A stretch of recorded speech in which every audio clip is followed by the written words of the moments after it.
మా అన్విత చూడండి, ఆ బెండకాయ ఉప్పులు కూర్చొని వస్తూ ఉంటే అవన్నీ మా అమ్మి తీసుకొని నిదానంగా ఒక్కొక్కటే కాలికి అవన్నీ అంటించుకుంటాడు. అది ఆ బెండకాయ ఉప్పులను అవి మళ్ళీ పడిపోతా అంటే మళ్ళా తీస్తుంది, మళ్ళా 2 కాళ్ళకు అంటించుకుంటుంది. నేను ఏమన్నా చేస్తూ ఉన్నాను అనుకో, మా అన్వి నాకు వస్తుంది నేను చేస్తానని.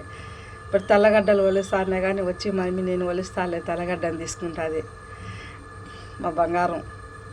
అది చేయలేకపోయినా కానీ నేను చేస్తాలే అని వచ్చేది. దానికి ఏం అల్లరి చేస్తుందో. ఆ బెండకాయ ఉప్పులన్నీ మళ్ళా చూడు కింద పడినట్టు కూడా మళ్ళా అంటించుకుంటా ఉంటుంది మా అన్వి చాలా గ్రేట్ మాకు ఇంట్లో.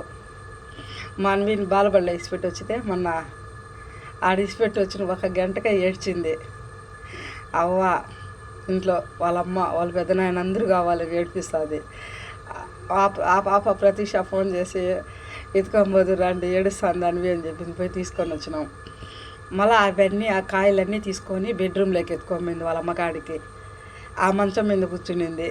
నేను అవన్నీ తోసి పడేస్తానని మట్టంగా అన్నీ ఏరుకొనింది. ఆ ఉప్పులన్నీ ఆ తొట్టాలన్నీ ఆడ కూర్చొని 2 కాళ్ళకు అంటించుకుంటాడు. అది కాళ్ళు చంచుకొని ఏంది నైనా అంటే, అవ్వా నువ్వు పో అంటుంది నన్ను. దాని పిచ్చి పనులతో అన్నీ ఇంట్లో రకరకాలు చేస్తూ ఉంటుంది. అది అయినా కానీ పచ్చిమిరకాయలు అయిందనుకో అవి తాగలదు మళ్ళా. ఎందుకంటే చేతులు కారం వచ్చాయి ఉంటుంది పచ్చిమిరకాయలు ఒలుసు అంటే. వద్దు కారం అని చెప్తుంది. దాని చిన్న అల్లర్లు ఎంత ముద్దుగా ఉంటాయి మాకు ఇంట్లో తెలిసిన. దాని పిచ్చి పనులతో మాకు అందరికీ అది 1 గంటకు లేకపోయినా మాకు ఇంట్లో ఏమీ పొద్దుబాదు. మా ఇంట్లో అందరికీ వీళ్ళ చెల్లెలు ఉండదు. అది చూసి రాకుంటే కొట్టు వస్తుంది ఎవరినైనా కానీ. అది అంత గడుసు పిల్ల. అది వీళ్ళ చెల్లెలు మా మోక్షిత. ఇది అమాయకురాలు బంగారం. ఇది అమాయకురాలు చిట్టి తల్లి.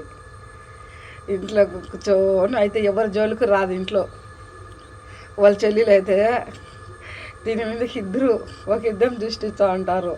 వాడు చిన్నోడు వీళ్ళ తమ్ముడు ప్రణయ్ అయితే గమ్మన వాడు కూడా కూర్చొని ఉంటాడు. వాడు చూస్తా వీళ్ళక్క అన్ని కాయలు వాడు నోట్లో పెట్టుకుంటాడు అని కూడా మళ్ళీ తీసి పక్కన పెడతాది. అమ్మ బాబు అవి నోట్లో పెట్టుకుంటాడు తీసేది చూడండి అని చెప్తాది వచ్చి. చూడు అవన్నీ పడిపోయినట్టు కూడా మళ్ళీ పెట్టుకొని అంటించుకొని కాళ్ళక చూసుకుంటుంది. వాళ్ళమ్మ అన్నీ తీసి బయట పారేస్తాను అని మొత్తుకుంటుంది వాళ్ళమ్మ. కానీ అవి తగలనీదు. అది చిన్నపిల్లలు ఉండే ఇంట్లో ఆ మాదిరిగా ఉంటుంది అల్లర్లన్నీ. ఇంట్లో